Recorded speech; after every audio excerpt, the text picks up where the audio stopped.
இயேசுவில் அன்பிற்குரியவர்களே, இயேசுவின் இனிய நாமத்தில் வாழ்த்துக்களும் ஜெபங்களும். 31/3/2025 இன்று தவக்காலம் 4ஆம் வாரம் திங்கட்கிழமை. கடவுள் நம்மை பாவத்திலிருந்தும் சாவிலிருந்தும் விடுவிக்க வந்தவர். இறைமகன் இயேசுவின் வழியாக நமக்கு மீட்பை கொடுக்க வந்தவர்.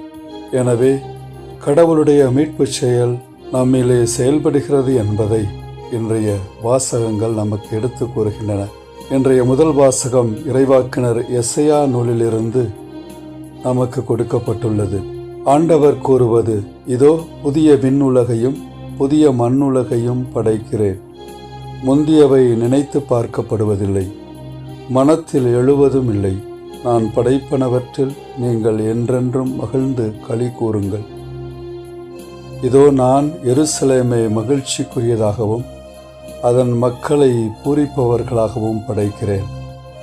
நானும் எருசலேமை முன்னிட்டு மகிழ்ச்சி அடைவேன், என் மக்களை குறித்து பூரிப்படைவேன். இனி அங்கே அழுகையும் கூக்குரலும் ஒருபோதும் கேட்கப்படா என்று கடவுள் சிறப்பான விதத்தில் இஸ்ரேல் மக்களுக்கு தம்முடைய அருளை, மீட்பை, மாண்பை கொடுப்பதை இன்றைய முதல் வாசகம் எடுத்து கூறுகிறது. கடவுள் நம்மை பேராபத்துக்களிலிருந்து காப்பாற்றுகின்றார், நமக்கு நன்மைகள் புரிகிறார் என்பதை நாம் பார்க்கிறோம். இறைவனுடைய உதவியை நம்பி அவருடைய அருள் கொடைகளை எண்ணி நாம் நன்றி சொல்வோம். ஒவ்வொரு நாளும் கடவுள் நமக்கு கொடுத்திருக்கக்கூடிய கொடையாக எண்ணி நாம் இறை பராமரிப்பிலே நாளுக்கு நாள் வளர இறைவனுடைய உதவியை நாம் கேட்க வேண்டியிருக்கிறது. கடவுள் நம்மை விடுவிப்பவராக இருக்கிறார். சாவிலிருந்தும் அழிவிலிருந்தும் நம்மை காப்பாற்றுவராக இருக்கிறார் என்பதை நாம் உணர்ந்து இறைவனுடைய உதவியை நாம் வேண்டுவோம்.